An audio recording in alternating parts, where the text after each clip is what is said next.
Good day to you all out there, especially those at the back. This is Ollie here at Visordown, bringing you another video brimming with two-wheeled goodness, because, hey, we just can't help ourselves. Today, we have another top 10 countdown for you, and this time we are focusing on the best all-rounders.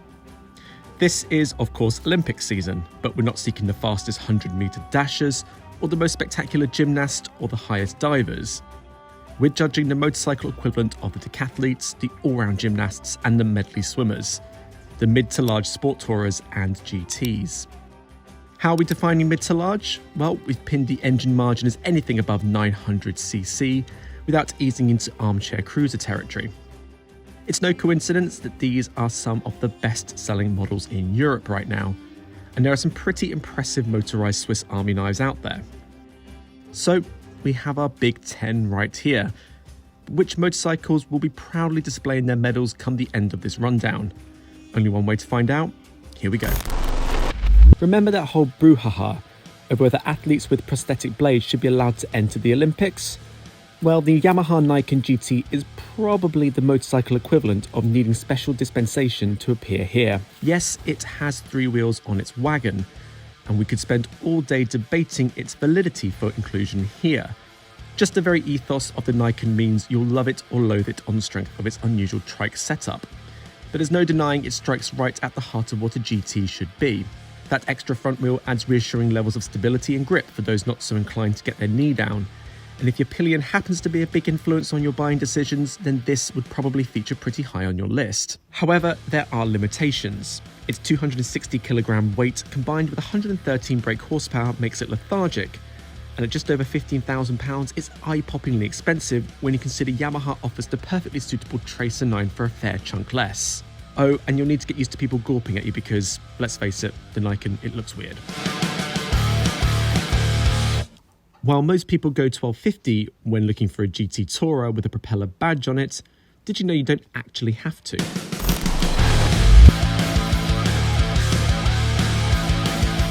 The BMW S1000 XR has become something of a forgotten member of the BMW range, offering lighter weight and a more sport-focused dynamic.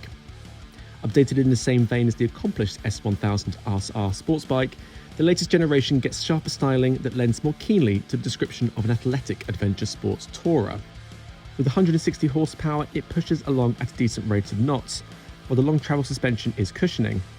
However, the S1000 XR suffers from something of an identity crisis, being neither as practical as the R1250 RT, nor as more day-to-day friendly as the F900 XR. With prices to push into the former and not enough into the latter, if your heart is set upon a BMW Tourer, then you'd perhaps be better off choosing between the other two. The Kawasaki H2. Some motorcycles just get to live in infamy because they're just that bit bonkers.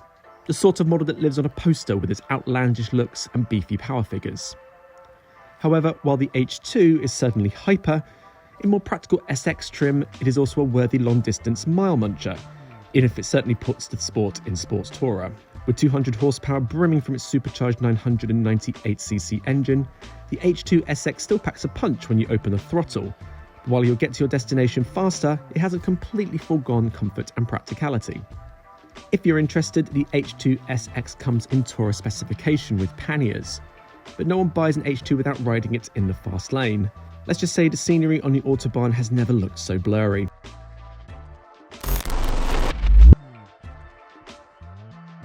We've all been there. You're on a night out, you're looking good, you're feeling fine, you've got good banter, and you're dressed to impress. Then along comes someone else who just grabs all the attention away from you. That must be how the Ducati Multistrada 1260 felt when the all-singing, all-dancing Multistrada V4 turned up in showrooms last year. Well, at least it would if the Ducati Multistrada was a human, and as talented as it may be, we're fairly sure the V4 doesn't sing or dance. Okay, bad analogy, but you get my gist. We've spoken at length about the V4 with its adventure leanings, but if you aren't quite sold on spending that much and you crave a long-distance tool with more traditional engine notes, then you won't go wrong with the 1260. The meaty engine does a great job of ticking off the kilometres and does so with a more sporting aplomb than most. Then again, it's still pretty pricey at £14,000, so you may well do better going home with the V4 instead. The Kawasaki Versus is, guess what, one of motorcycling's most versatile performers. I mean, there's a clue in the name right there. If you believe the bump from Kawasaki, then this is actually its adventure motorcycle. But if your weekends are spent wallowing gleefully in the mud, then we would recommend something a little more dedicated. But if your adventures are tarmac based, then the Versus is a fine choice. Its flexible 1000cc engine proving both nippy and refined, handling that's assured, and kit levels enough to keep you both comforted and in the know. Buy the H2 if life is in a destination, get the Versus if life is in a journey. If you looked up touring motorcycle in a big two-wheeled encyclopedia, then this, the BMW R1250, is probably what you'd find. It's no coincidence the BMW R1250, whether it's GS, G-Adventure or RT, selling huge numbers across Europe. It has become something of a default choice for those seeking comfort, practicality and top tech. Plus there is naturally gravitas to be enjoyed with that BMW badge. It has been updated for 2021 to bolster those tech levels, meaning radar cruise control to ward off those smidsy, sorry mate, didn't see you, moments. A vast 10.5-inch TFT screen that keeps you informed of everything except the football scores, and plenty of trickery to keep you on the straight and narrow. It's big, it's punchy, it does the job. Just be prepared to have some budget spare when ticking boxes on that extensive options list.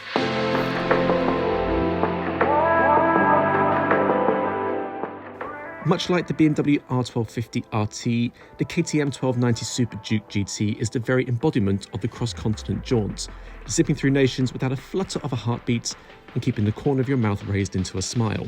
Sportier than the BMW, choosing between the more slender and sports-tuned GT over the more refined RT will depend on whether your journey takes in curves as well as straight lines. Something of a forgotten gem in the KTM 1290 range.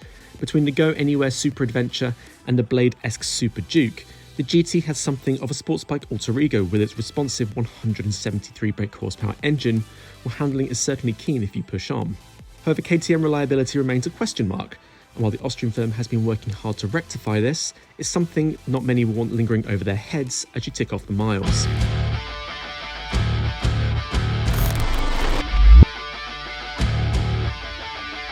The Triumph Tiger 900 might be more associated with roughing it up off-road, but the most recent update also brought us the GT Pro, which would prefer you didn't get it too muddy, thank you please.